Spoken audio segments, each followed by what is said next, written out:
आज कक्षा 6 में हम अध्याय 3 की शुरुआत करने वाले हैं, जिसमें हमारा टॉपिक क्या है, गुणनखंड और गुणज।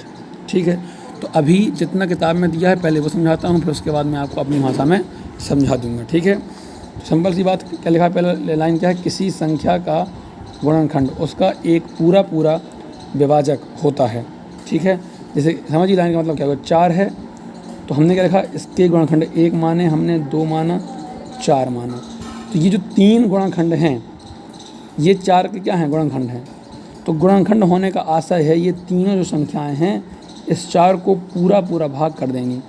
आप 1 से करोगे भाग तो शेषफल 0 आएगा, 2 से करोगे भाग तो शेषफल 0 आएगा, 4 से करोगे भाग तो शेषफल 0 आएगा।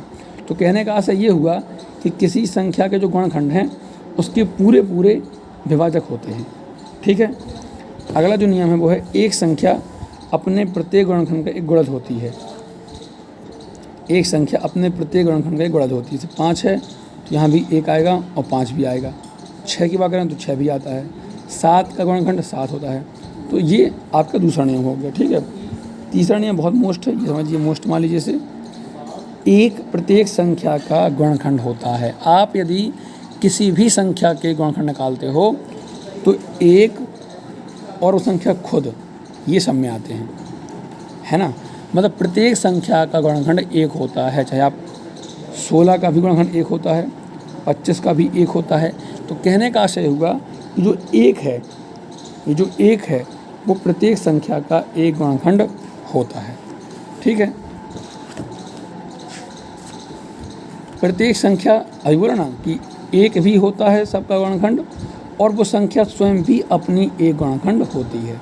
जैसे बात करें 16 की तो 1, 2, 4, 8, 16।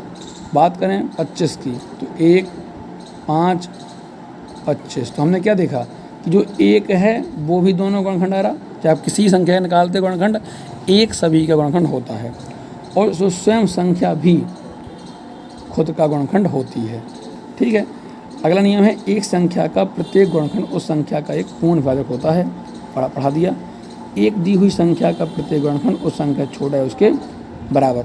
जो गुणनखंड हैं या तो वो संख्या से छोटे होंगे, ठीक है, या वो संख्या के बराबर होंगे, पर बड़ा नहीं होता है। ठीक है, एक दी हुई संख्या के गुणनखंडों की संख्या परिमित होती है। एक संख्या का प्रत्येक गुण उस संख्या से बड़ा या उसके बराबर होता है। एक दी हुई संख्या की गुण संख्या अपरिमित, जो गुणज होते हैं, सुनिए, जो गुणनखंड होते हैं वो होते हैं परिमित। परिमित का मतलब होता है सीमित होते हैं, उन्हें आप काउंट कर सकते हो।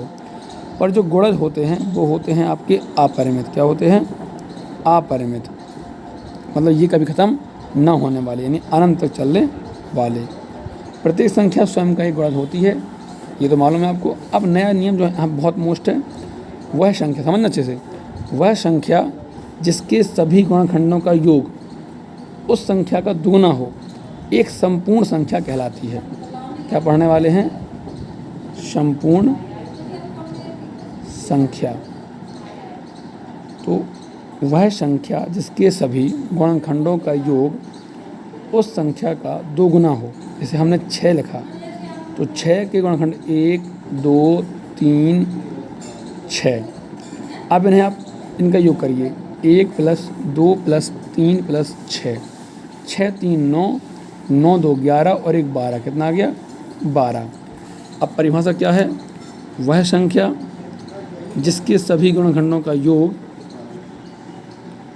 उस संख्या का दोगुना होता है।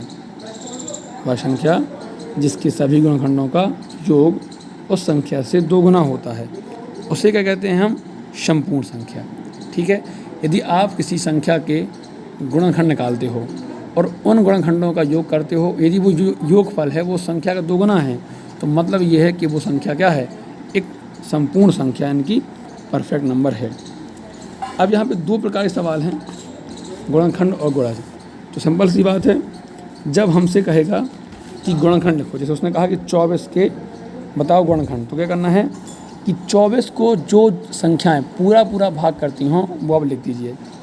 तो 24 को पूरा भाग करने वाली 1 होती है, 2 होता है, 3 होता है, 4 होता है, 6 होता है, 12 होता है, 24 होता है।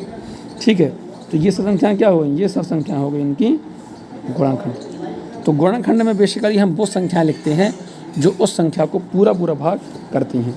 बात करें 15 की, तो 15 के गुणनखंड लिखेंगे, तो 15 के गुणनखंड लिखने का मतलब है कि वो संख्या जो 15 को पूरा भाग करती हैं, यानी कि 1, 3, 5 और 15, ये होगा इसके गुणनखंड। अब एक बात है गुणज की, तो गुणज के लिए इतना है, उसने कहा कि 5 के गुणज लिखो, तो क्या करना है, 5 का पहाड़ लिख दो, 5 दूनी 10, 5 तीन 15, 5 चौको 20, 5 25, 5 का 30। अब यदि 3 कहता है तो ये 3 हो जाएंगे, वो यदि आपका 6 कहता है तो पूरी ये हो गया, है ना। तो गुणज मतलब होता है वो पहाड़ लिख देना, ठीक है। जैसे उसने कहा 8 के प्रथम 5 गुणज, क्या बोला, 8 के प्रथम 5 गुणज, तो 5 गुणज कहा मतलब आप 5 तक पहाड़ लिख दीजिए। 8 एकम 8, 8 दूनी 16, 8 तीन 24, 8 चौका 32, 8 पंजे 40, तो ये 5 हो गए ना, तो इन्हें बोलेंगे हम 8 के प्रथम 5 गुणज। जैसे बोला 6 के 2 गुणज, तो 6 एकम 6, 6 दूनी 12। उसने बोला आपके 4 के 3 गुणज, तो 4 एकम 4, 4 दूनी 8, 4 तीन 12। जितने बोलता है उतने बार आपको पहाड़ा लिख देना है, ठीक है। तो ये रहा 3.1, कल हम बात करें 3.2 की।